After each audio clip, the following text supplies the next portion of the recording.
we are asking our good governor and also other elected officials that they may also show the same kind of sensitivity.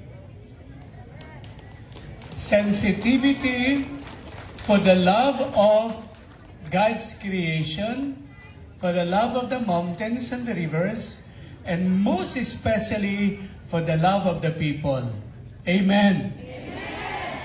We are telling them today that for us, the mountains are not simply a piece of land. Hindi lang sila lupa. Ang bundok ay buhay. Ang bundok ay sambayanan. Ang bundok ay kultura. Ang bundok ay tradisyon. Ang bundok ay tribo. Ang bundok ay lahi. Kapag sinira ang bundok, lahat na ito mawawala. Kausap ko po si Lord Hardy ng Google Corporation. Kaibigan ko po siya, kilala. Sila'y nagsisimba. Ang tanong ko po sa kanya, kasi po maganda para sa kanya ang mining. Pero sa atin iba, ang tanong ko lang sa kanya ay, pagkatapos hukayin ang bundok, open pit mining po, yung malalim na hukay. Ang tanong ko sa kanya, paano mo maibabalik? How do you bring back that beautiful green and lush mountains? Hindi po siya makasagot. Ang sabi niya, sa pag-aaral po, it will take 50 to 100 years for that same thing. Kasi tatambakan lang po nila yun, yung bato. Yun po yung sinasabi natin sa kanila. Hindi dahil ayaw natin ng development. Amen? Hindi dahil ayaw natin ng pag-unlad. Amen? Pero pwede namang umunlad ang ating probinsya nang hindi naninira ng kalikasan at ang buhay ng sambayanan. Amen? Kaya po, ako po ay nagpapasalamat. Meron po narito po si Mayor Liwayway Karamat ng Santa Fe. Mayor, can you please stand? At meron din pong Mayor si Elizabeth Balasya ng Kayapa. Alam niyo po, mga babae ito, pero lalaki sa paninindigan. Hindi ko lang po masabi, sinabi niya, bawal.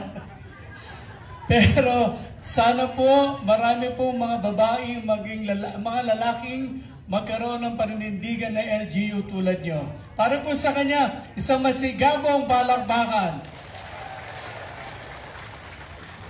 Bilang panghuli po, nais ko rin po pasalamatan ang other religious organization, religious groups na kasama po natin.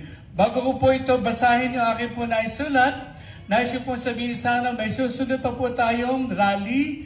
Ngayon po, rally that we shout, rally that we parade from here to somewhere else. But we will have a rally kneeling, rally in silence, rally in prayer.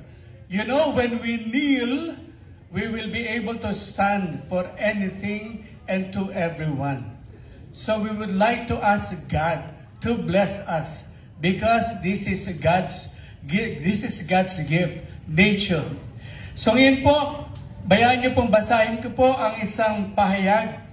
Damdamin po namin sa diocese, mga pari, madre, seminarista, laiko. Alam niyo po ba yung linta? Leech. Okay. Ang higanting linta at ang dugong ipinaglalaban ng Nueva Vizcaya, lalo na ng Dupax del Norte. Isang pampublikong pahayag. Ang bundok ng Dupax del Norte at iba pang kabundukan, naluntian, payapa at humihinga sa ritmo ng kalikasan, ay ngayon ay unti-unting buburahin ng dagundong na mga makina. Ang mga punong minsan kanlungan ng mga ibon at kabundukan, ngayon ay titibagin at papatagin. Ang mga ilog na malinaw na dumadaloy, ngayon muli mababalot ng putik at dumi. Sino ang salarin ang malawakang pagmimina, ang higanting linta na walang sawang sumisipsip sa dugo ng lupa at sa kabuhayang ipinundar ng mga mamamayan sa loob ng maraming henerasyon. Subalit ang bayan ng Dupax del Norte ay hindi tahimik, gayon din ang probinsya. Kahit ang mga lider lingkod pamahalaan ay tahimik at walang nakikita. Hindi ito basta nagpapasipsip ng dugo. Sa barangay ng Oyaw at Bitnong, tumindig ang mga mamamayan. Nagtayo sila ng mga barikada, hindi bilang hadlang sa pag-unlad, kundi bilang depensa ng buhay at dangal. Ang kanilang paninindigan ay malinaw. Hindi kami tutol sa pag-unlad, ngunit hindi namin pagpapalit ang aming kabuhayan at kalikasan sa pera.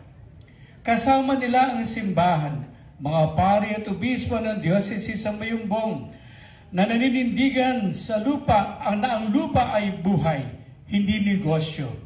Mula sa mga pulpito, sa mga kapilya at lansangan, isa na sa tinig nila ang panawagan ng bayan, protektahan ang kalikasan, igalang ang karapatan ng mga naninirahan, at wakasan ang panlilinlang na nagkukubli sa ngiti ng pag-unlad. Hindi nagkulang sa pagkilos ang mga mamamayan.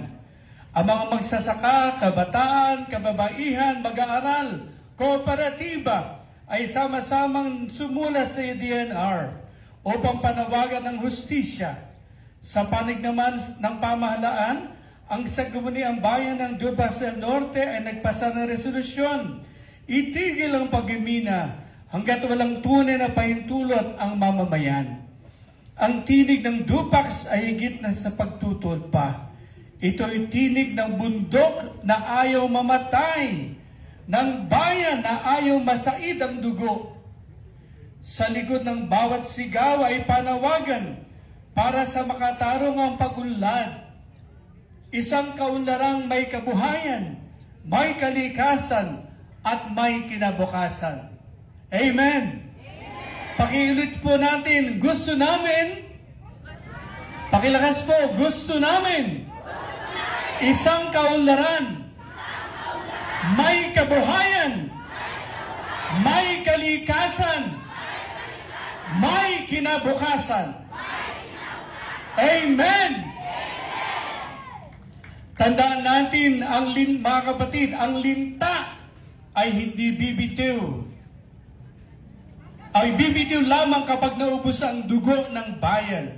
Kaya bago tuluyang matuyo ang ating lakas, bago maputol ang hininga ng ating bundok, tayo ay sama-samang kumilos. Amen! Isigaw natin, tutol tayo sa pagmimina. Gusto natin ng kalikasan. Gusto natin ng kabuhayan. Tayo ang dugo ng lupa. Ang buhay ng bayan. Amen! Sa ating po mga leader lingkod pamahalaan, pinagtiwalaan kayo ng bayan. Ibinigay sa inyo ang mahalagang boto. Sana kayo ang maging daan ng buhay, hindi ng kamatayan.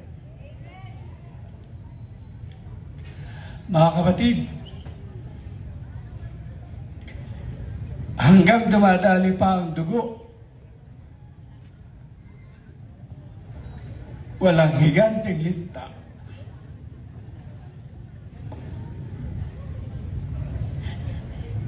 Ang mga pagtitigil ng buhay.